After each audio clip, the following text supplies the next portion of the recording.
used for some good purpose. And now it's come down to trying to decide what the noble purpose is. So the decision is up to the state? I think the decision will be, I think the state will turn it over to somebody who will turn it into developer? Possibly a private developer, possibly a nonprofit. I mean, Mayor Landrieu wanted to use it as City Hall, but that didn't work. Courthouse. But some time while we still have our post-Katrina energy, I think there will be something for charity. Anyway. We're recording. Okay. Well, right now. I'm just going to pull out my notepad. Are you ready to go, Justin? I am. Okay. Actually, I just need my pen. The last piece of text. Okay. I have a pen if you need it. One. Thank you. Well, let's start. Sure. We are sitting here in the dining room of Sybil Haydel Morial. Haydel. Okay, that's great. Thank you. Jacques always told me that it was from the German. German. I always thought my white heritage was French. Okay, great. I learned only recently it's German. Well, the Louisiana French had a great way of Frenchifying names. Yeah. Yes.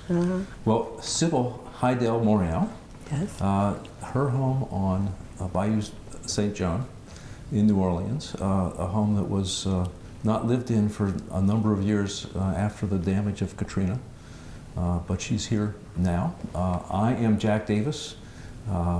I'm working on the Loyola Oral History Project, investigating, as we say, the 1970s, along with Professor Justin Nystrom from the Loyola History Department, who is behind the camera here in this dining room. And we're lucky to catch you, Mrs. Morial, while you're in a reflective frame of mind as a result of publishing your memoir, Witness to History, and Witness to Change. Witness to Change, forgive me. That word change is important. A witness to change, of course. Mm-hmm. Well, I didn't mean to interrupt you. No. And this is not live, thank goodness. No, not. So if you want to do that again. No, but I think we. Do you want to start over again? No, I like being corrected, and I think this it's an important distinction to show up on the tape that will be available to the people in the Loyola Library in the future, and in a transcript, the same place. So correct me anytime I'm getting something wrong. The book came out in the last October several 1, months. yes. And it has you in a storytelling mode. Yes. So we wanted. Now the book deals with a long period of time, happily, but we wanted to focus on the 1970s as much as we can. Although the 1970s had antecedent events and in the earlier decades, and had follow-up events in subsequent decades. But the part of the story where if we could pick up on you as a New Orleans native, having had a couple of years of college at Loyola, at Xavier University, you almost had to correct me, and then going after a European trip with your sister, going to Boston University to finish college and starting a career as a teacher in the suburbs of Boston. You come back to New Orleans in the 1950s, and immediately you're plunged into this world of change that you and your family, friends, and later your husband and your children get involved in deeply. When you arrived in New Orleans, when you came home, why did you come home from Boston and teaching up there? 1954, Brown versus Board of Education came down from the Supreme Court, outlawing segregation in the public schools. Many of us black students who were in school in Boston, Harvard, MIT, Boston College, Boston University, and other universities, had come from the South, went north, were living a wonderful life where we could go anywhere we wanted, and felt that we could compete anywhere. So I guess we thought we would stay north. But after the Brown decision, every one of us, to the man, to the woman, wanted to come back south to become a part of the change. Now, we had no idea what that would mean. We didn't know if the Supreme Court decision would absolve everything, repeal the laws automatically, and the schools would be integrated in September. We had no idea it was going to be a long journey before that would happen. But that's why I came back home. Came back home one summer, met Dutch Morial, knew him peripherally. He was all fired up. He had just graduated from LSU Law School, first African American, and we just couldn't get enough talking about it.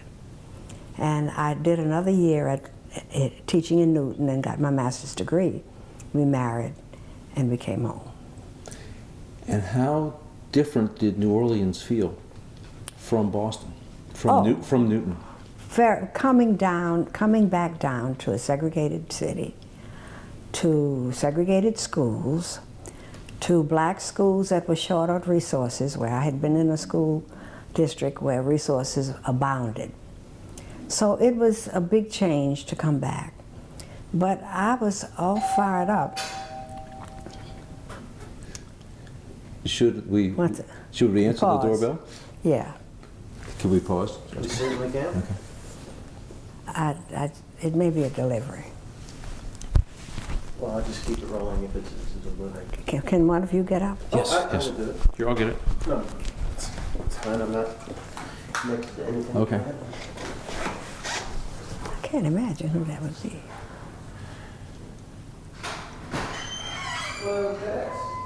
FedEx. That's what I thought. Mm-hmm. Just put it right there by the door. Mm-hmm.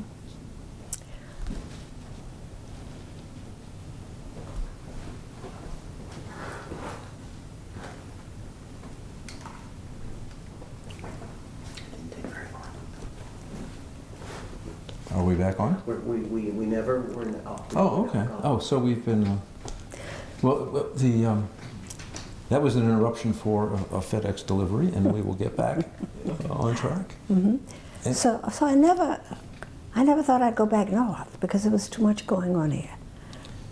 I wanted to be a part of it, and of course Dutch and I together were involved very deeply. And one of the things you did early on was apply for admission to Tulane University. Yes. And then to Loyola University to be turned prove a down. point. Well, to put it on their mind. The decision was just passed, so this is coming. So let me get in their faces and say, I'm here. Think about it. That was the idea. I didn't think that it would happen. I didn't think they would say, okay, you can come. But the idea was to get them in the mode of thinking about what would come. And so the dean of the graduate school was a Northerner. At Tulane. At Tulane. And I believe he let this happen. He let me attend. I don't look Caucasian. I could have been taken for a Latino. I didn't have an accent. All he had to do was give me the registration form, which asked for race. He did not. Not until my transcript came, and as soon as I filled it out, he said, uh-oh. So I think he let that happen. Did you ever hear whether there were discussions within the Tulane administration? No, but in response? Many years later, he was on the Tulane Board of Visitors at the same time Dutch was. And I went up to him at the party, at the social, and I said, Dean so-and-so, remember me? Sybil Haydel? And he looked at me kind of quizzically. And it's almost as if the blood drained from his face. And he didn't answer. And so we separated. And his wife came to me afterwards. She said, I want you to know that that was a very hard time for my husband to have to do that. His heart wasn't in it. That's very interesting. He was on the verge of doing the right thing. Yes. There was another instance in my book where I talk about a physician, dermatologist. In the waiting room. Separate waiting room, very dull and drab. We could see the beautiful white waiting room. We waited forever. We couldn't see how many patients were taken before us. And my father had a professional relationship with this physician. Because he was a physician. He was a physician, and he referred me to this dermatologist. And so after I had gone several times, I just didn't want to go anymore. And when he examined me, and I asked him if I could speak to him, so he invited me into his office. And I said, I'm not coming back again. He said, are you leaving town? I said, no. I'm not going to sit in that segregated waiting room anymore. And he swiveled his chair around. It was a big window like this with some foliage out there. And his back was to me for a couple of minutes. And he turned back around and he said, I am so sorry. It's the state law, we have to do it. So I give those two men as examples of what they had to do because it was the law, but it really wasn't in their heart to do it. And I noticed in the book, and just now, that you didn't name either man. No. And why is that? Well, I didn't want to embarrass their descendants. There's another story that got dropped about a very, very... Got dropped out of the book? Well, yeah, it was edited out, but I have those edits, and they're going to be available for the archives. But he was a very prominent man, and there was a 1968 Democratic National Convention in Chicago. John McKithen was the governor at the time. And we were all at a party. This was the first year that black delegates had been assigned to the convention. And at that time, it was 1968, the Justice Department was sending federal monitors to these southern states to be sure that they were, that the people were allowed to vote. And this very prominent man said, you know what, he said it very loudly too. And it was a party where everyone was around, they were all having little private conversations. He said, well, you know what? We don't have to worry about our colored voters. They know their place. Well, bing, Dutch. He heard really? that. Yes. And he said, you know what? You white people have been saying that to me all my life. What is my place? By then, others there heard, and it was a hush, and that was the end of the party. People started leaving. It was an embarrassment that this man said it, and that Dutch challenged him on it. It wasn't polite behavior. So I'm glad we'll be able to find that in the archive. Yes, it will be. I noticed in one of the stories about your book, it was described as a 1,000-page yes. manuscript that produced a 260-page book. My So editor said, you've got to get it down. Nobody's going to read it. So I was hoping that there would be a place where the curious Yes. could find the parts that didn't fit. Right. Are the names in there? Yes, and I don't know if I'm going to leave the names because that very prominent person, at the time I was writing the book in Baton Rouge, had a grandson who was very prominent, who did not express the same values, and I wondered if it would have been embarrassing for him. I wondered what good it would have done for me to give his ancestor's name. Sometimes the historians have a way of sorting that out later on. Yeah, well, maybe I have to think about it, and Yeah. maybe, maybe I will drop those names in. Yeah. And you had a long series of tangles with the segregated society. You found that the League of Women Voters didn't allow non-white members. Now, they wanted it, but it was against the law. And I had become friendly with a woman from New York who joined the League of Women Voters here. And she said, you ought to join. I said, I don't think they're going to accept me. She said, well, I said, try. And when they rejected me, I formed the Louisiana League of Good Government, which was much more in keeping with what we wanted to do. We went into our neighborhoods to help people to become registered voters. And it was a long process back then. And so you concentrate on African overcoming the barriers to Right. voter registration. Right. And it was such a rewarding experience because these people had always wanted to have a voice and never did. They were humiliated. They didn't believe that they were smart enough, you know, so it was building up this confidence. And besides being an activist, you were also a plaintiff. Yes. I mean, there was a state law that said that teachers could not be members of any organizations like, and named specifically, the NAACP. Right. And you were. I was a plaintiff and my husband was my attorney. And the outcome was Well, speedy? The outcome, this is what the outcome was. It became null and void because after, I think, 1963, all of those segregated laws got wiped from the books. So as a witness to this change in its stages in the 1950s and early 60s, did you feel that we were actually changing? I did. That we were getting better? Yes, I did. More open? Yes, I did. But I also know here, many years later, that you can change laws, but you can't change hearts. And you know, we see now, in these times of turmoil now, that there's a backlash now, and there's, you know, a hatred rising up again, Jim Crow hovering over us. We've got to find a way to do better.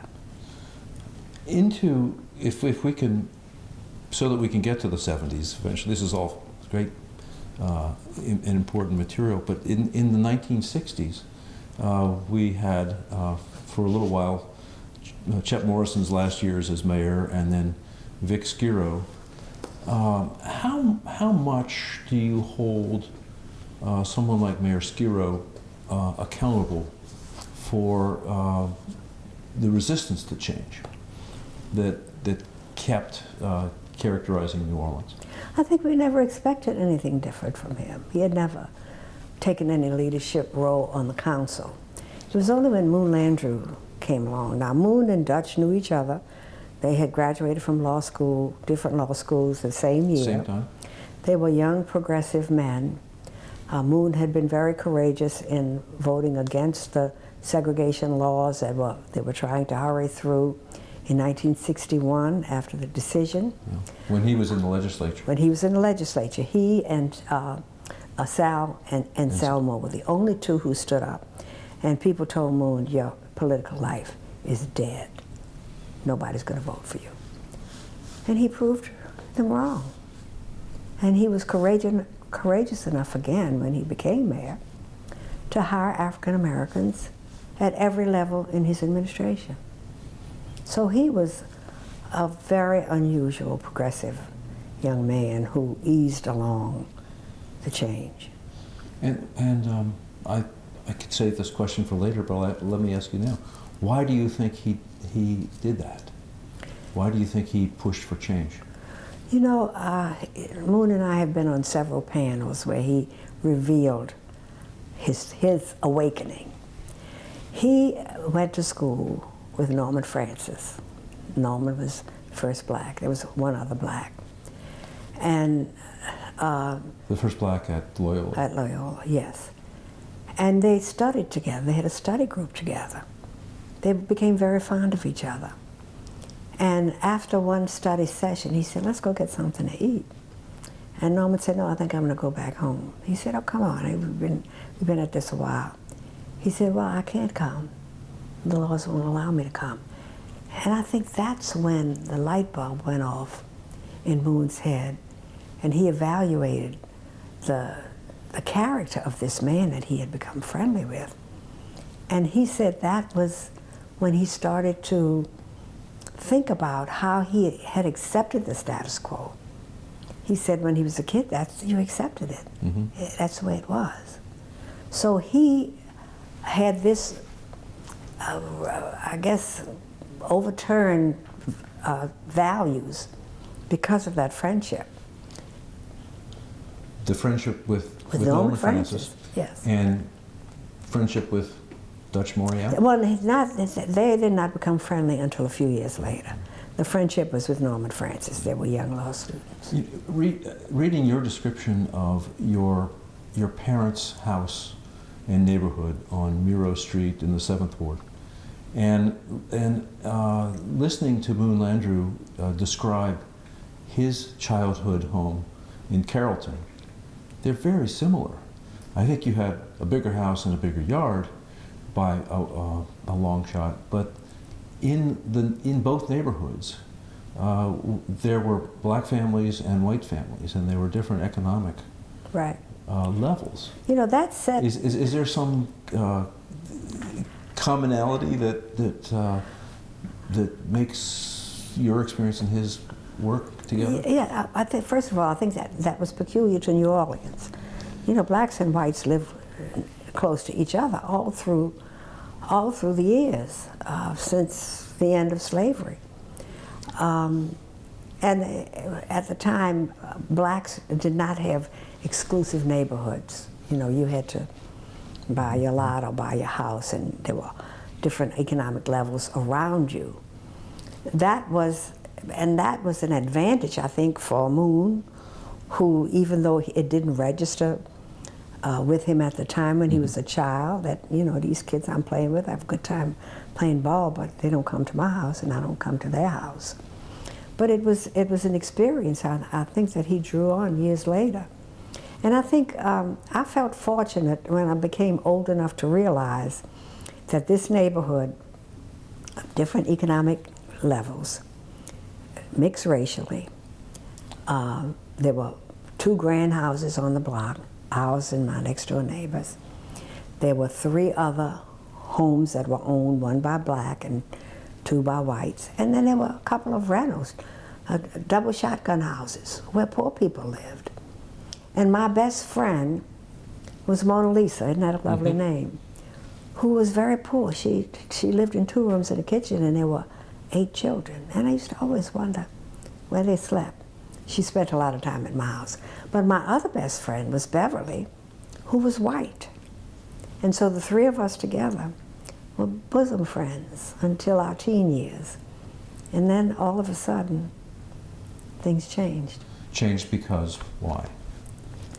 Well, you couldn't sit together on the bus. We didn't go to the same schools. Even as children, the whites went this way and we went this way to our schools. But when we all rode the bus to high school. And so we had to sit behind the screen in the back of the bus, and they sat in the front of the screen. And the weirdest thing is that we never spoke to each other or acknowledged each other, even though we had been best friends. It's weird. Did you ever see Beverly later in life? Didn't see her anymore. They moved away. No. Let me, back to the Vic Skiro years, before Moon Landrew became mayor. There were incidents in the city. I mean, when Reverend Alexander was dragged down the steps by his heels at City Hall in, I think, 1963. You write about that.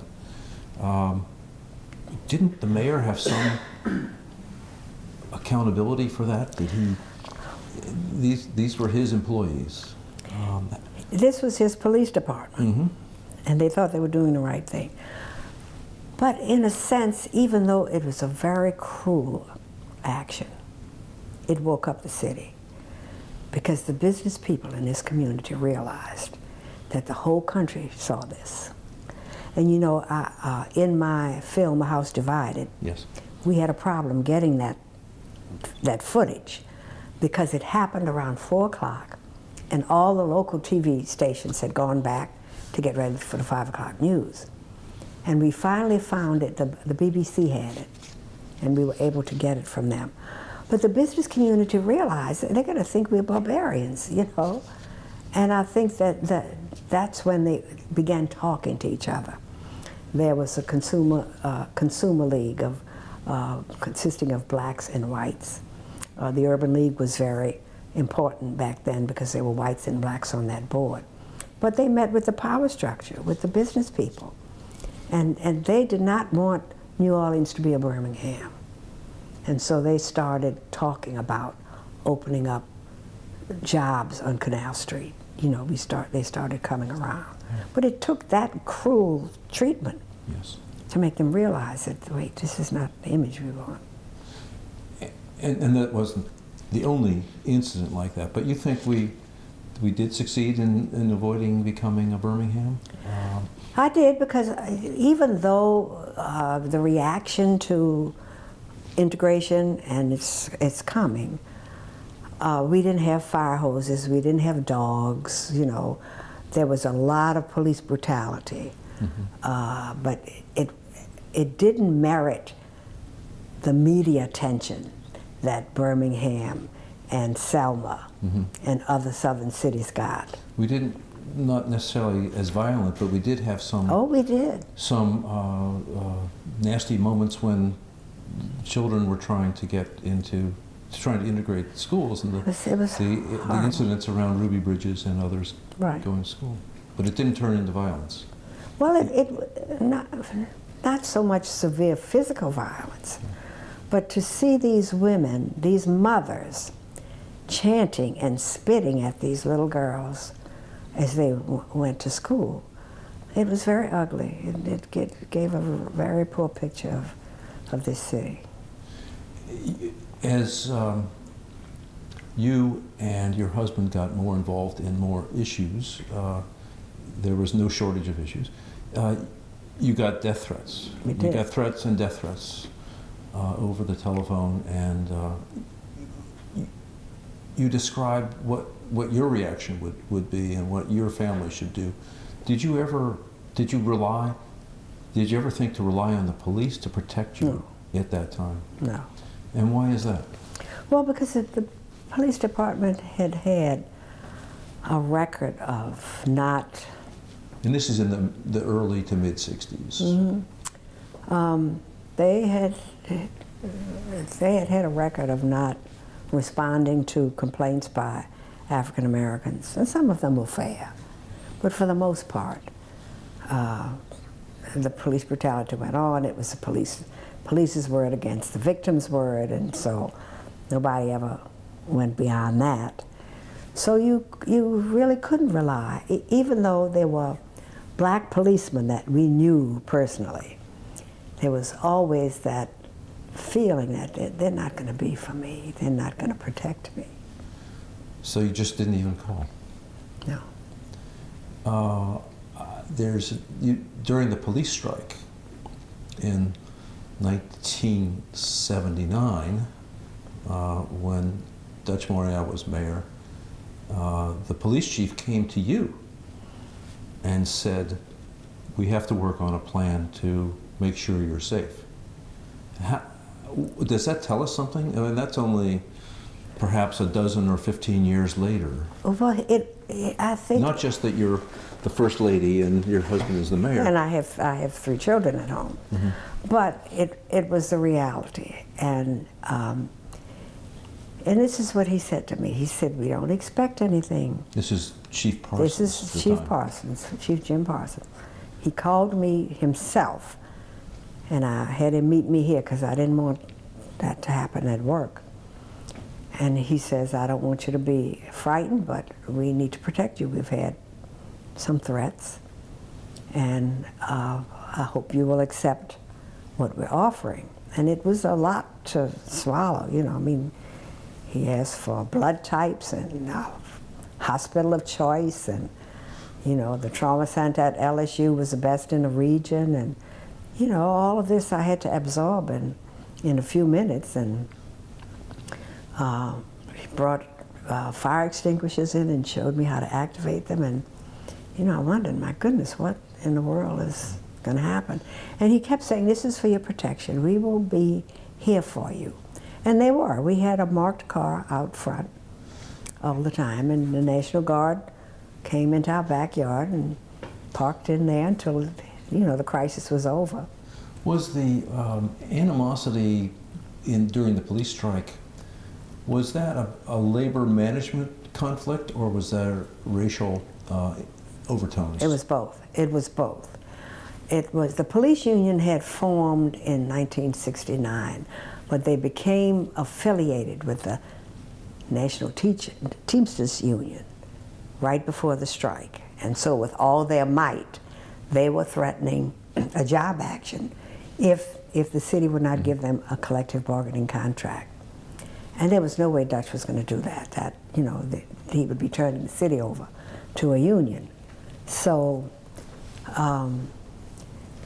it was a very rough 2 or 3 weeks negotiating with the union. And what happened is, when the threat of a strike seemed imminent, and this was at Mardi Gras time, Dutch called in the city leaders, the state leaders, the captains of the parade crews, a cross-section of people, and collectively they decided to cancel the parades.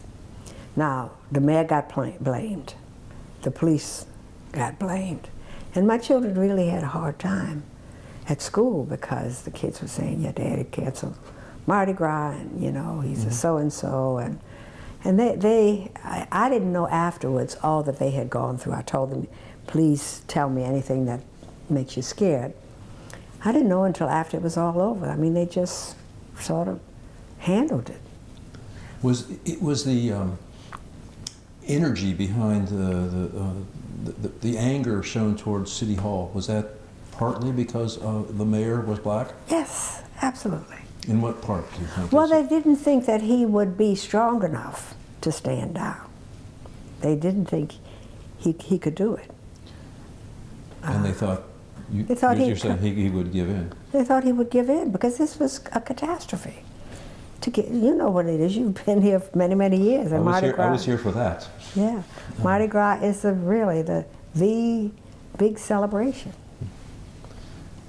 Going back, if you'll allow me again, into the mid-60s, right after Dutch Morial was elected to the legislature, he and his friend Henry Dejois were standing outside an apartment that you all owned or rented, and they were picked up by the police for loitering. Yes. Okay, so this is on the Vic Skiro watch. Yes. And this was either that they had been watching our apartment, and this was racial profiling. It wasn't called that then. And they treated them poorly. They threw them up against the car and frisked them, and and Dutch resisted. You said, well, what is this all about? What did I do? And he said, "You're loitering." He said, "This is my property. I have a right to stand in front of my property." They had said he resisted arrest and threw him in the back of the car. I mean, they were really rough, physically rough with him. And Henry Dejois tried to say, you don't know who this is. This guy is a state legislator. They said, "Oh, no, don't give me that card." They thought he was handing another a legislator's card, a business card. And I got a call, that night, Governor McKithen had a fundraiser. He had just been elected.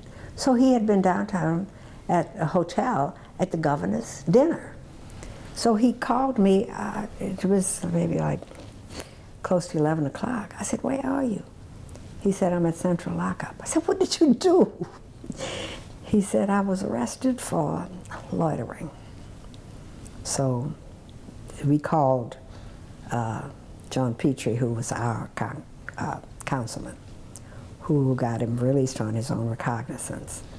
And do you think they really didn't know? I think they really didn't who know. these two men were? I They just thought they just recognized that they were African American. I have never resolved that in my mind. I don't know if that was it, or if they were just being bullies. Any apology from Anybody in the police department? Oh, yes. Georgia Russo was the chief of police then. And the Dutch made the point. He said this goes on every day, where African Americans are roughed up and arrested, and they have to stay in jail, and they lose their jobs, and this is just an example. It's all right for me because I'm a prominent person. So he did apologize. Judge Russo made a public apology. Then things change a lot when Moon Landrieu gets into office. Yes. That was in the election that started in '69 and was decided in 1970. Right. Dutch Morial was running as councilman at large. That would have been interesting if he'd been elected. Yeah. Why do you think he got elected and he didn't get elected and Moon Landrieu did? He says this. Whenever he ran for public office, he had calculated that his chances were good. On this one, he had not thought it through. He admitted that. He said, this was a wrong calculation for me. I regret doing it. It was a loss. I never had any losses in the past. And I think he was relieved that he was not elected council at large, because it would have been very interesting to see what he and Moon, how much simpatico they would be. Speculate on that a little bit. What would that have been like? I have no idea. I think they would be together on some things, but they both had big egos. They were both very much alike, both very sure of themselves. I'm sure there would have been clashes. I think it just was not in the books. I mean, as I look at Dutch's life, it almost seems like it was predestined. Every step he made was the right step, except that one failure. But failure's not bad all the time. It makes you sharper next time. And I think he learned a lesson when he lost that race. It's interesting to contemplate whether Dutch Morial, as a councilman at large, would have been prodding Moon Landrieu to work faster than he was going pretty fast. He was. A lot of it was behind the scenes, like removing the Confederate flag from the council chamber or telling the International Trade Mart that they needed to open their doors. But and he did it without any fanfare, which enabled it to happen. Before people realized. Or do you think Dutch would have been? I don't know how that would have worked. I don't think it wasn't his destiny. He needed to move. He moved from the legislature to the judicial, to 2 judicial spots, and then to the mayor. So did the 1970s, as they began for you, as Moon Landrieu became mayor, did that feel like a period of relative calm in your family? Your husband was in 2 judgeships, including the somewhat more peaceful appeals court through most of the 1970s. It was lovely. He was home for dinner 4 or 5 times a week. He was much more calm, but then, with his impatient being, I knew that was not the end. I knew that intellectually he was satisfied, but I knew he had too much fight in him to stay there. And he was still a young man. And so I was anticipating another big decision. Knew that something was going to... Oh yeah, I knew. I could tell. What about you? From 1970 till the mayor's race began in 1977, what were you I was teaching doing? School and raising children. Yes. And I was the rock here because I was home. He was gone much of the time. And that's where I focused on. But I still kept my hand in the organizations that I felt were important to me. And besides the Louisiana League of Good Government. Yes. I mean, I was involved with the Urban League. I was involved with the Arts Council for Children. There were several organizations that I could manage with, raising all the children I had. And when you read the papers, and watched the Landrieu administration proceeding. Was it with approval? Yes, and you know what? Moon appointed a committee, a social activities committee. There were 6 of us. His wife, Millie Charles, anyhow, there were 6 people, and he appointed this committee because he wanted every one of his social activities to have African Americans. And so I was on that committee. So I learned First Lady stuff under his watch. And so he wanted to be sure, and I'll never forget one question he asked. He said, he would come into our meetings every now and then, you know, and he said, well, I don't know about tuxedos, you know, that might be a bit much to ask these people to wear tuxedos. I said, look, we black people have a big Mardi Gras. Everybody I know has a tuxedo, so you can't relinquish that. What party was that for? It was for his, well, he had a Mardi Gras party. Mm-hmm. But he had other social parties. But his decision was, do I make it a black tie event or do I make it a suit event? And he didn't want anything to keep the blacks from coming. And he thought if he did say tuxedos, many of them would say, I can't go, I don't have a tuxedo. But was New Orleans making progress as you watched it in the 1970s? Was it making progress towards integration? It was making progress. The schools were not doing as well because there was white flight. The whites left to go to the suburbs. They put their children in private schools. The resources were drying up in the public schools where the blacks were. Mm-hmm. So that was not a good sign at all. But yes, there was progress. There were black people who were working in city government. He had cabinet members who were black. There was progress, but there was always, you know, the underside that you had to watch and you had to keep prodding. Yeah. And were you one of the prodders? I was in my own way, yeah, I was. What were you pushing for? Well, let's see now. I knew it must be more than tuxedos. Yeah, I mean, the social activities, that was just how serious Moon was about making his administration open to all the people who had elected him, because the black people voted for him very strongly. So 1970s, let's see, that was, I wasn't doing anything earth-shaking then. It wasn't until the 1980s that I really got down. I did the Afro-American Pavilion at the World's Fair. Right. And that was a big risk on my part because, you know, I had discussed it with Dutch. I said, Dutch, you know, this is a majority black city. We need to have a presence at the World's Fair. He said, we do. So I said, well, what are you going to do? He said, I'm not going to do anything. The city is not doing any pavilions or any presentations. And so I and Alden McDonald and a couple of other Norman Francis, a couple of other powerful people got together and talked about this. And so we got some artists and architects and historians together also. And so I gathered together about 60-some people to be on board from the beginning. And then I went back to Dutch. I said, look, I got a train ride full of people who want to go here. He said, I just had a meeting today where I turned down 3 groups. The city is only going to provide utilities for the fair. We're not going to take on any pavilions, anything at all. I said, not even for me. He said, I can't. So I accepted that. But we had gone too far then. We couldn't abandon it. We had revved up the community. And so here, it was determined that we needed $2 million to mount this pavilion.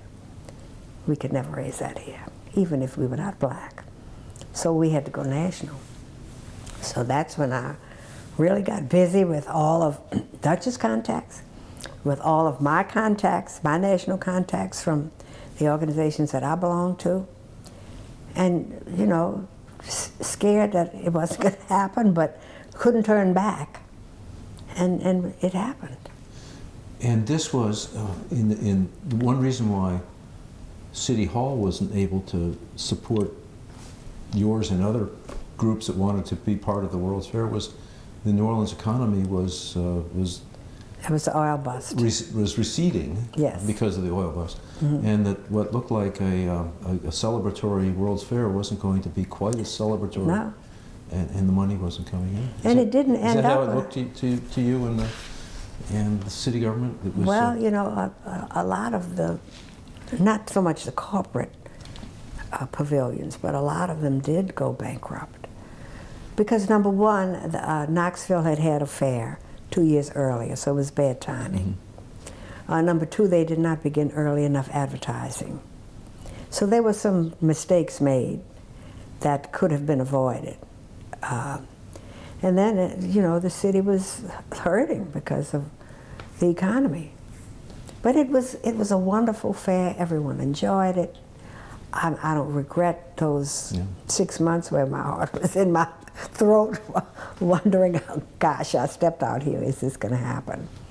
And it did happen. well, I was there too, and I enjoyed it. Yeah.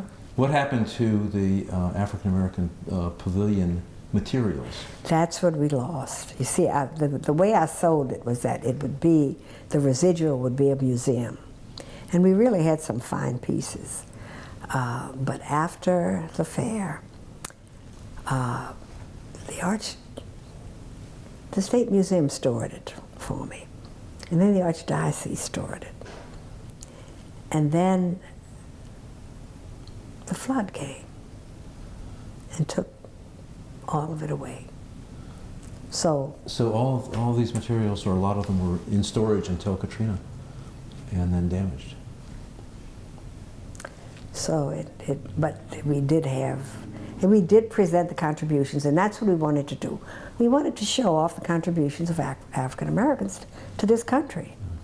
And we did. It was a very sophisticated presentation of African Americans from slavery to freedom. We dealt with the arts, we dealt with business, with sciences, and so forth. And it was an enlightening experience, not only for African Americans, but for white people who just had no knowledge that we were contributing to this country. So this was partly in your role as First Lady of New Orleans from 78 to 84. What else were the major things that you were doing from that vantage point? Well, the next thing that I did, I was working at Xavier at the time, and I was just baffled that these kids did not know that the integration years in New Orleans were as rough as they were. They talked about Selma, they talked about Birmingham, they talked about Atlanta and other places. And so I had colleagues at Xavier that we used to talk all the time. In fact, let me go back to the African American Pavilion at the World's Fair. My good friend John Scott, yes, the who's an sculptor. artist, yes. We were good buddies, and we would have lunch together in the faculty lounge, and we would bemoan, you know, our fate and so forth. And it was he and I together that came up with this idea. The same thing happened with A House Divided. A House Divided. That's the documentary you mentioned earlier. That's a documentary presenting integration in the public schools here. And so I was friendly with a videographer who was doing, he was doing little informational videos to put in the waiting rooms in the city clinics. And so we were talking about, he had begun interviewing some prominent people. And we talked about, you know, we need to present this together. I said, well, you know, there are a lot of prominent black people that are coming to the Afro-American Pavilion during the fair. Let's arrange to interview some of them. So he did. I mean, we interviewed Andrew Young, Jesse Jackson, Coretta Scott King, and many white people who came.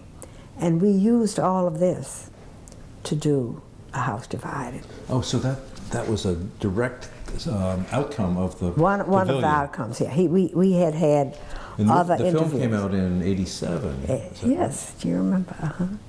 So. Well, you're my source for that. So. Okay. So, you know, we got a lot of in-kind support. I was the executive producer, and as executive producer, I had to convince the university that this was a good thing to do and to allow us to use the resources. But I had to raise the other money to make this happen.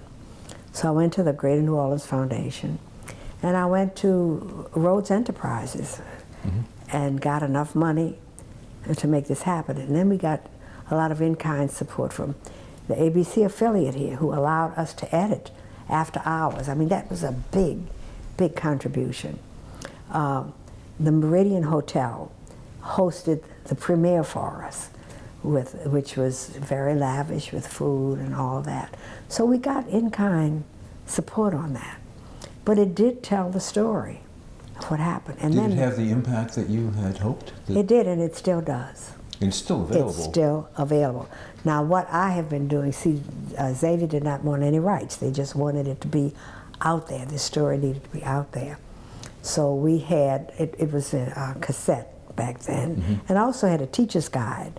And copies were sent to all of the schools, elementary through high school, all of the universities, all of the libraries. So it was out there. But then when, you know, when technology got really big, we did make some discs, and we reproduce them all the time. And they still use it. They still use it. Have you seen it lately? I have. In fact. And does it hold up, does it meet your standards? Yes, it resonates. It's good. James Earl Jones was the narrator. Right. I mean, he was the star. I mean, that was a real coup to get him. How did you do that? We paid him $10,000. But that was a pittance, you know, for him. He was. But were you the one that lined him up? No, I was the second voice. I was the second voice. And who was the first? The videographer. Okay. Yeah, he was nervy enough to do it and to convince him, and then he said, "Okay, come on, you got to nudge him." So did you? So that was those were all the World's Fair, and House Divided the film. Yeah. Were sort of reaching back. You became a historian of your own efforts in a way. And not with any conscious effort to do that. Just that, you know, the idea of presenting African American contributions without thinking that, boy, this is going to be a big thing. It was not contrived to be a historical piece that would resonate years later, but it did. Well, it's still out there. It's still available in libraries all over town. I don't know if it's on Netflix, though. I need to check into that. I didn't. Let me ask you about Moon Landrieu's 2 terms again. Did his administration make it easier for New Orleans to elect its first black mayor? I think so. I think so, because they were. There were black people in his administration, and whether white people accepted it or not, it was a reality. So it wasn't such a big shock. And so when Dutch came along, of course, he was going to have representation across the board also. So yes, it did ease it to a great degree. Was it, compare the degree of difficulty of being Mayor Landrieu being sworn into office in 1970 and Mayor Morial being sworn into office in May of '78. Big difference. Who had the hardest time of it? Dutch did. I mean, people could not fathom that a black man was going to be our leader. I mean, some of them just never accepted it. They couldn't. You know, at least Boone was one of them who had just gone awry. But here was this foreigner, you know, a black man who's going to be the leader of the city. He can't do that. He doesn't have the ability to do that. I mean, it was all those doubts. And what response does a mayor make under those circumstances? He goes right along with his program. He just ignored it. And he had 6 months to do his planning, because he was elected in November and he wasn't going to be sworn in until May. That has since been changed. Yes. So he had 6 months where we didn't have any income. But Harvard, the Kennedy School hired him, and so he was spending 3 days a week up there, and then UNO hired him also. So I was also working, but we had 2 children in Ivy League school, so it was. So, a rough and time. did the incumbent mayor, Mayor Landrieu, consult the incoming mayor to a considerable degree? Or? I don't think there was a lot of that. No, I think that Dutch wanted to be his own man. I think he had to be his own man because people had to have faith that he could do the job, that he didn't have the voice in the background directing him. And when Mayor Morial, Mayor Dutch Morial, was holding his ground and determined to prove that he could do the job, what was the mayor's wife doing? Well, I was still raising children, and I had my career, and I was very busy. Did you feel like you had to help him prove that this would work? Well, you know, I didn't even think about it that way. I just knew that I had to be a role model for my people. They were looking up to me to do the right thing, to give it class. I knew they depended on me to do that. And coming from my background, they say, "Oh no, she's gonna do it." And so I was very conscious of that. Did you feel like you were very much in the spotlight? Yeah, but it didn't bother me because, not at all. I mean, I never felt inadequate or nervous about it. I just went along doing what I thought needed to be done. Well, there was a time then in the early 1990s when a draft Sybil Yes. movement was launched or talked about. Was that a result of what you're describing here, that you were a role model and a... Maybe so, but I think too that because Dutch had died so suddenly, and there was nostalgia, and they knew I had been there and knew what it was all about, they approached me, and I think I was flattered, and maybe I was ego tripping. I don't know. But that was 2 terms after his. Yes. Right? And, yes. And I thought about it, and then, you know, I guess when Ed Renwick, who was supposed to call me on a gray Sunday morning and said, "Sybil, this is your race to lose. You can win this race." And it was a wake-up call. I said, "Well, I don't want to do this. I never wanted to do this." And so I called my committee together, my draft committee together, and they thought I was calling them to say I'm on. And they were so disappointed, and I said, Why did you never want to do that?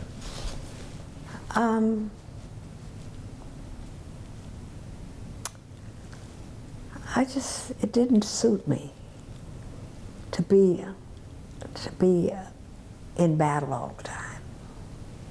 That's what it took. You had to be on your P's and Q's, you had to watch people, you had to, I had no problem connecting with people. But to always be the butt of, not always, but in some instances be the butt of rejection, and that was not me. Was one of the people who was encouraging you to run your son, Mark? No. But he got into the same race. But listen to this story, and he told this story later. He wasn't thinking about running. He was in the state senate then. And I guess deep in his heart he thought it was not quite his time. And he didn't discourage me, but he didn't fully encourage me. And since then, he said, "Ma, I knew you weren't going to do it. It just wasn't your nature to do that." He knew. So So he didn't need to talk you out of it? No. He knew I was going to step out myself. And it wasn't until after I stepped out, and some time, maybe 2 or 3 weeks before he even considered it. And I think he felt like his father when Dutch ran for any of his offices, but especially when he ran for mayor. He said, "Look, I'm as capable as any of them. I'm as prepared as any of them. more than prepared than most of them. I think Mark felt the same way. He knew he was young, he knew he was untested, but he had learned at the kitchen table. Mm-hmm. He was a wise, politically savvy young man. And also at the kitchen table were his brother and 3 sisters. Yes, yes. Did they help in that campaign? Yes, well now Julie was not here, the oldest was not here. Yes, but the rest of them did. I mean, they were proud of him and they knew he could do it, and he was always directed. I mean, he always knew what he was going to do and what he had to do to get there. They knew that about him. And so they were right there with him. So when he was elected in 1992... Yes. 1994. 1994. Right, excuse me. Mm-hmm. I asked you about the degree of difficulty between taking office in 1970 and taking office in 1978. What about 1994? Was it easier for Mark Morial? Yes, it was easier for Mark Morial. Was it easier for him to be a black mayor? Because they had been Dutch and then they had been Sidney Bartholomew, Mm-hmm. and then Mark. And so it was not a brand new thing. It was just a continuum. And had the climate, did he encounter the kind of racially based hostilities that both, I guess, Moon to some extent and Dutch to a very personal extent experienced? Not as bad, but there was always that contention. There was always, you're a black man. You are the boss. I don't like that. You know, it was just, it was a powerful position, and many people just could not accept that. What would Dutch Morial have done if he had not beaten Joe DeRosa in the mayor's race in '78? What would it have been like to live in New Orleans with under Mayor DeRosa for him and for you? We never even thought about that. In my gut, I knew Dutch was going to win. I knew this man could not win in that climate. I knew it would be disastrous for us to go back. You know, it would be retrogressing, because Moon was a progressive mayor. And I didn't even consider it, because I kind of knew in my gut he was going to win. And that may be a cop-out, but it would have been a step back. Yeah.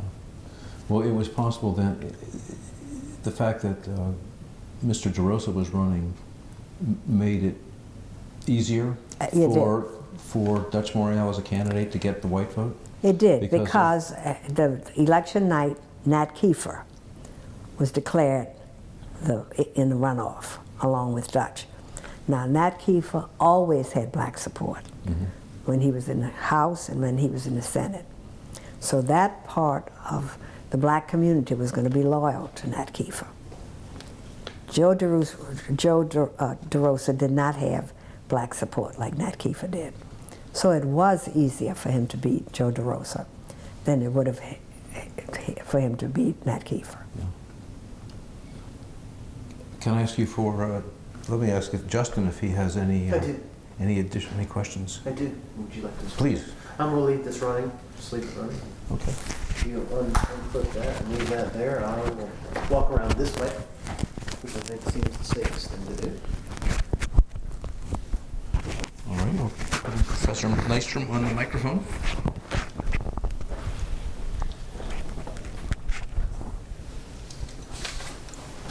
I will do something, yes please. I will do something I almost never do, and that's get in my own shot. Excuse us. Mm-hmm.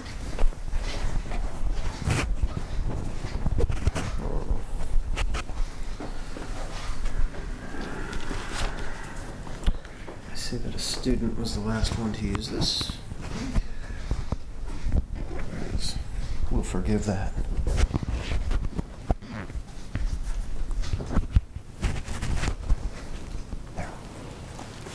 Great. This has been This has been great. It's nice to talk to, somehow reading the book and then going and then hearing this sort of more elongated version of the narrative is quite nice. I'm interested in that time when you were a mom, when you were raising your kids in the 70s, that we called it, when your husband was home 5 nights a week. Your children went to Catholic school? They did. Which schools did they attend? Well, they went to, before we moved to this house, they went to St. Gabriel, which is we lived in Pontchartrain Park. And then when we moved here, the older ones were, and Julie was at Ursuline, the boys were at Christian Brothers, and then Mark went to Jesuit, and Jack went to Brother Martin. My girls went to Ursuline. So they were in Catholic schools all through their school career. Yeah. Did you, as a mother of children, you know, because desegregation is, on one end, the sort of dramatic thing that happens in courtrooms and in legislatures, but then there's the day-to-day. Did you see a change from the beginning of the 70s towards the time when your kids started getting out of the schools? Yes, I did. In those Catholic schools, in this kind of social ways, birthday parties, dances, barbecues. It never got really good during their times. There was an acceptance, but socially there was a division, at least in high school.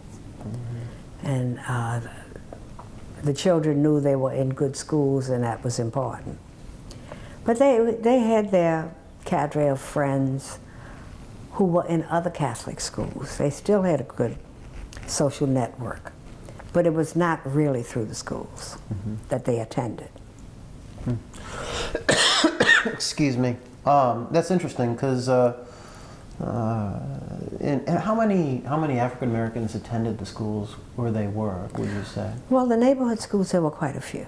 The high schools, there were not many at Jesuit. And that was not a warm and fuzzy place to be. You know, they're rigid academically. I think Jacques maybe had a better time at Brother Martin. And the girls, it wasn't so bad that I worried about it. You know, we had our own networks. But I would think that families that didn't have networks, the children might feel left out. So as a mom, you could see there was still quite a ways to go yet. Oh yeah, and they always knew they were black, and they always knew they would not be accepted universally, and you know, that was a reality. It just was the way it was. Jack had asked a question about Morial Street, and I had interviewed a man one time who grew up not far from there, and he said as a boy, you know, 7, 8, 9, 10 years old, they would go, he said the white children would have 2 birthday parties, that they would have a birthday party where their black playmates and white playmates went, and then they had one that was just an all-white party. Do you recall ever hearing something? Okay. No. I thought I would check to see another resident, and so that doesn't ring any bell. Did you ever go to the Longshoremen's Hall on Claiborne Avenue? Oh, all the time, because that was a political, you know, hotbed. It was. You read the story about the guy that Dutch eventually defeated in the legislature, Stephen Daly, and I remember, you know, him, typical New Orleans politician, and it was social receptions that were politically supported. And so Stephen Daly, it was during the race when Dutch ran for the House seat in the 2nd Ward, and he was very dapper and polite and so forth, and he says, you know what, Mrs. Morial, when I win this seat, I'm going to give you and your husband a paid vacation to the Bahamas. And you know what I told him? We'll pay for our own victory party. He was stunned. He was stunned that I had the cheek to tell him that. Now, was Clarence Henry somebody Yeah, that you... he was. Tell me a little bit about your relationship with Clarence Henry. Well, you see, Dutch had you know, Dutch was a really neighborhood kid. I mean, he grew up in a rough and tumble neighborhood, and during the civil rights movement, he was involved with all these politically connected people in that time. They had connections to white elected officials. So he knew the landscape of black and white politicians. And he was at ease with them.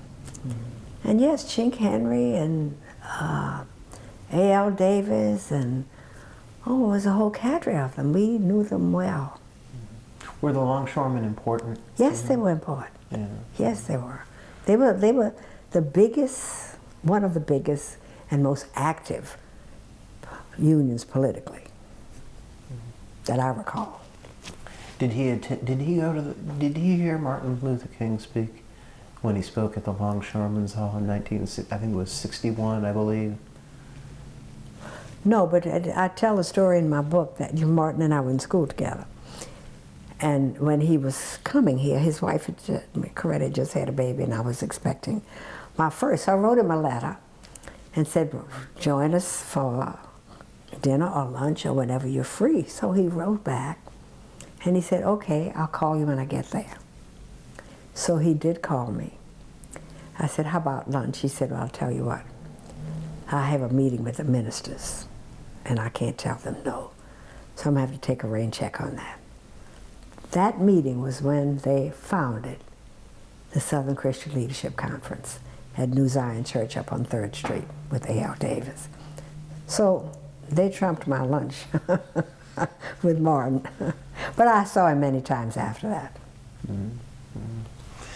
Yeah, I interviewed a longshoreman who was offshore unloading a boat, and he was so disappointed to have missed that. You know, it was an important moment. I have a few other questions. Did you ever attend Jazz Fest in the 70s? Yeah. Well, can you tell me about the first time you went? I didn't like it because I didn't like all the walking. I didn't like the heat. I didn't like the dirt. You know, it was dusty. It was either dusty or muddy. That wasn't my thing. Yeah. What were your favorite cultural things to do in the 70s and 80s? Let's see. I was mostly raising children then. I went to all the events at Xavier. Xavier still had the opera. I went to the theater. You know, then the theater was open. I love musicals. I think I made them all. I took my children to them. But, you know, and I was a career woman. I had to pick and choose what I did, what was most rewarding to me, what I really felt was important to my children, and what I thought was important to the community. So I chose carefully. Mm-hmm. Did you see Carnival change over that time, in particular the sort of the social dimensions of Carnival? Particularly, I'm thinking about, you know, African American Carnival. Totally separate from the white. Yeah. Today we see so many whites in Zulu, for instance. But did you see any change in that time? Well, before then, the Zulu parade was not a very nice parade.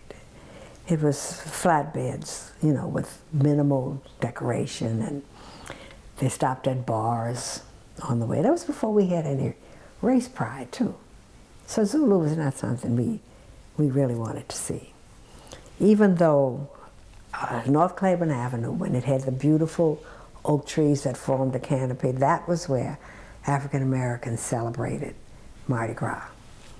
And so the Zulu floats would come to a couple of ballrooms around there, and we weren't too happy about it. But it was after the 1960s when the black social clubs did a blackout, canceled our balls in protest of rejection of integration. And that is when Zulu rose to a really first-class parade. When was that? I think it was let's see. It must have been after the Supreme Court decision. Was it early 60s? You need to check that. And who, Justin, can you pick me up on this? Who organized that? Black, middle-class people made the statement that we are not going to be full of fun and frivolity at this serious time in this city and in this country. And it was a success. Was this also a concerted effort to change what Black Carnival was all about, though? Well, I think it was just a demonstration among ourselves that this is frivolity, this is foolishness. Let us make a statement to ourselves that this country is not right, that, you know, it was more gratifying to ourselves than it was telling the white community we're denying ourselves this fun. Has that ever been written about? Yes. Where? I'll tell you where you can read it. Righteous Lives by, and you have to order it because Kim Lacey, you know the Kim name Rogers doesn't, Lacey, yes. yeah. She deals with it very much in detail. So you need to go look at it. Yeah. After that incident, was there a moment where you said, "This is different now"? Well, you know, I never was a real big Mardi Gras fan. I mean, even though I was a debutante, it was just what you did, you know. I wasn't dying to do it. It was just like a rite of passage. Yeah, I will do it. But it always seemed false to me. You know, here we are discriminated against. We can't go to the big places. You know, we have to go to union halls to have our balls and so forth. And even in my young teens, I realized that this was a farce, you know, pretending. Well, even I think, you know, when you go to these balls, these people are pretending they're royalty. And when you look in their faces, I think they believe it, even if it's just for a moment. But, you know, I like social activities, but it was never that important to me that I had to go everywhere and be everywhere and belong to everything. It wasn't what I thought was important. We had more serious things to deal with. Now, I know that your husband found some support with some of the older families in Uptown when he ran. Not many. Not many. Were there any that surprised you? Well, I mean, I think it... Were you surprised by about someone's support? I have to think about it.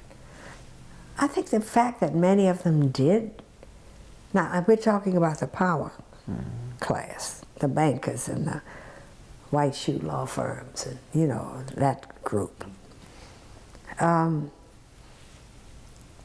There were people here and there, but they never wholeheartedly, but they came to respect his intelligence and they came to respect his power.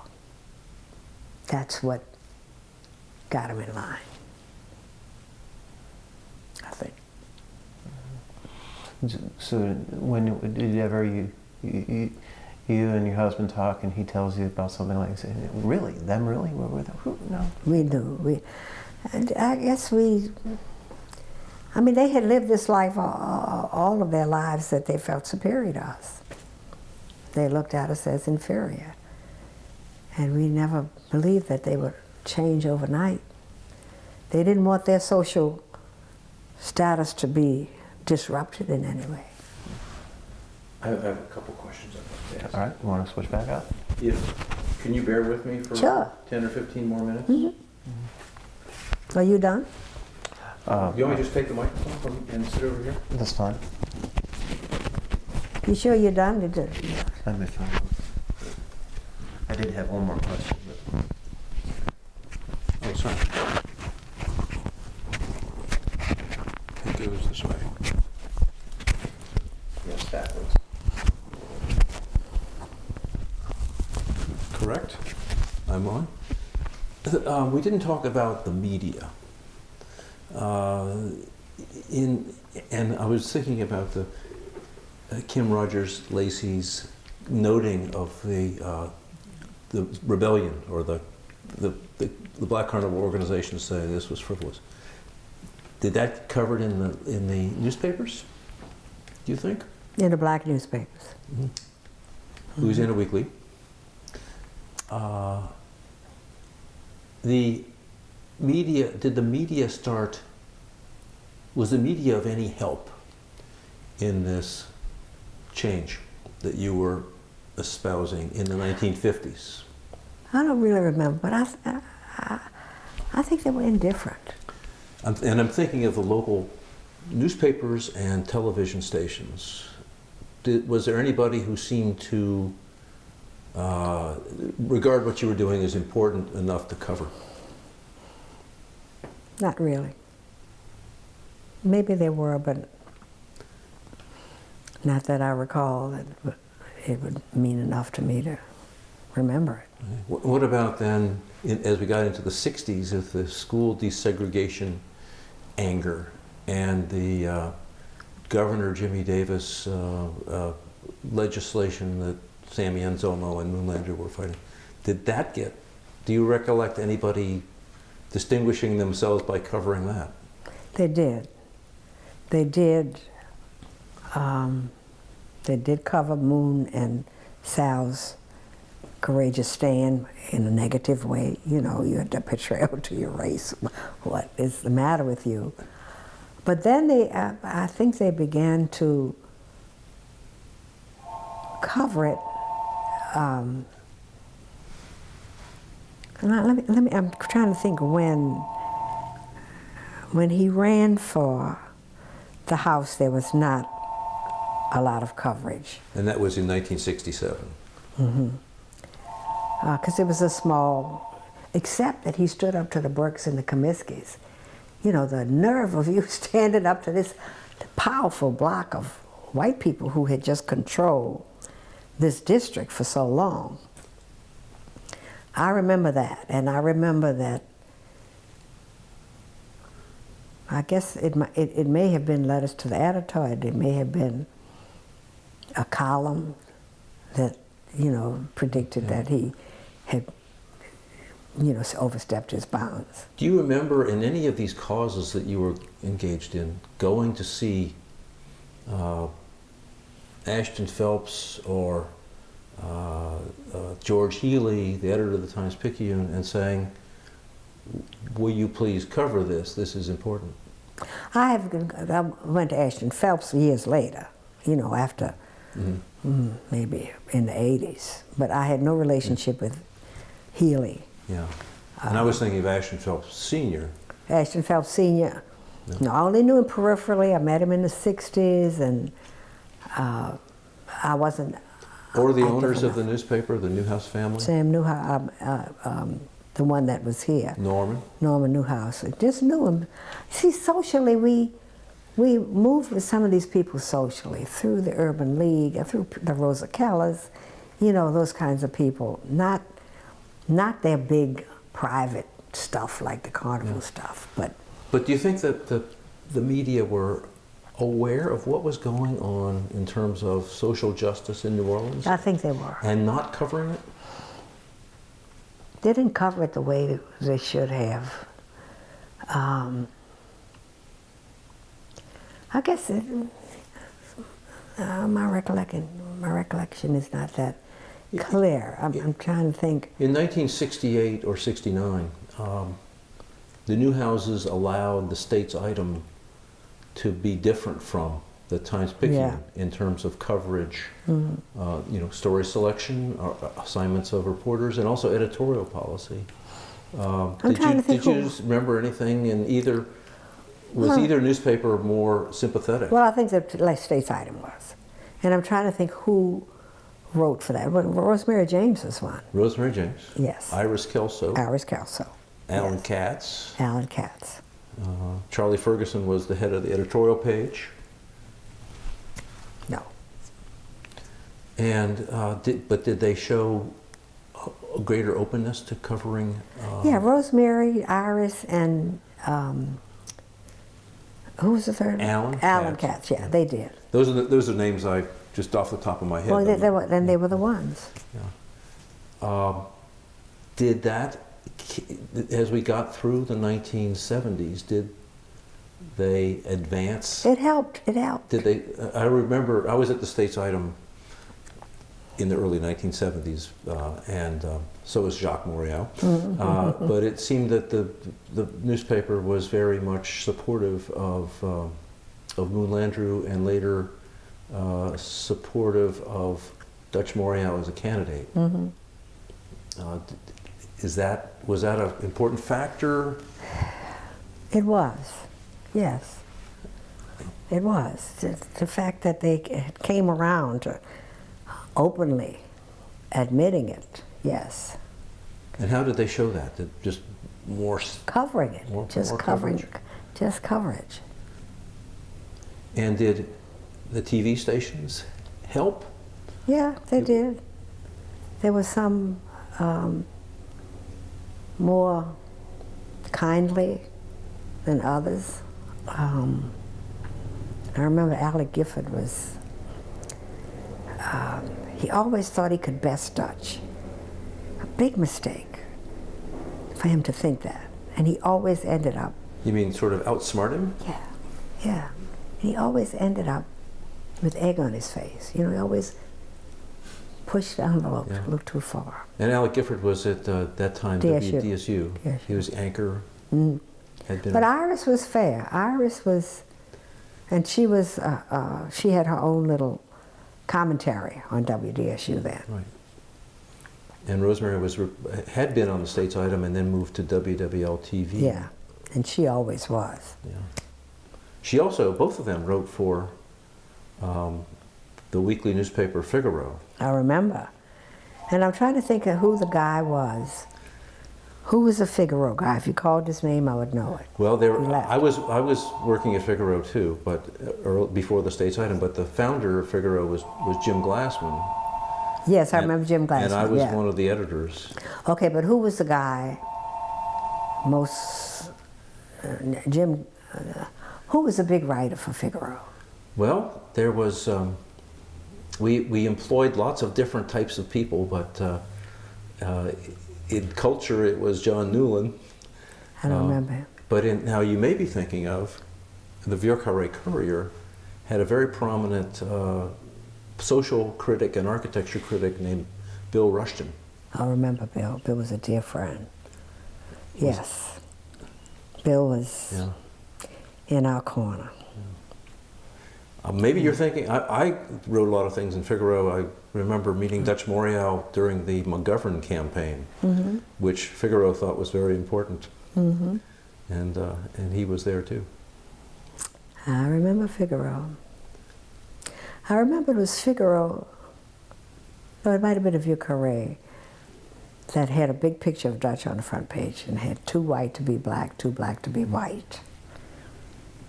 And they had the story of I what think that meant. Iris Kelso wrote that. But who she I remember I associate that phrase with her. Could be. But I don't know where she wrote it or said it. But it was probably said by more than one person. Yeah. Yeah. Well, do you think those, at that time there were these weekly papers? They were joining in with They were very important because they accepted Dutch. And they had a readership that we needed to reach. Did the Louisiana Weekly get more visible, as you recall, at that time? They always were, because they were the big black paper in the city. And so it had a larger readership than, I guess what else was back there then? Data Weekly was not, it was like a tabloid. The Weekly was respected in the black community. I'm finished. Yeah, I think we can have that. I realized I actually wanted to talk about the Henry Dejois incident, and we already covered that. So. Well, thank you. It's been my pleasure to recall all of this. I mean, you dug up some stuff that I hadn't thought about since the 50s and 60s. Well, thanks for your stamina to come up with a book tour and sit down with us and talk about this important material. Yeah. And maybe the transcriber of this tape will notice that at one point a great blue heron walked right behind you. Yes. Did you see it? You see, I have these little artificial ones, trying to attract them. Now, Well, you did see one? You saw yeah. a real one walk from right to left. It was a little out of focus, but it would have been amusing perhaps to change the focus to it during the interview. Well, you know, they used to come right up to here.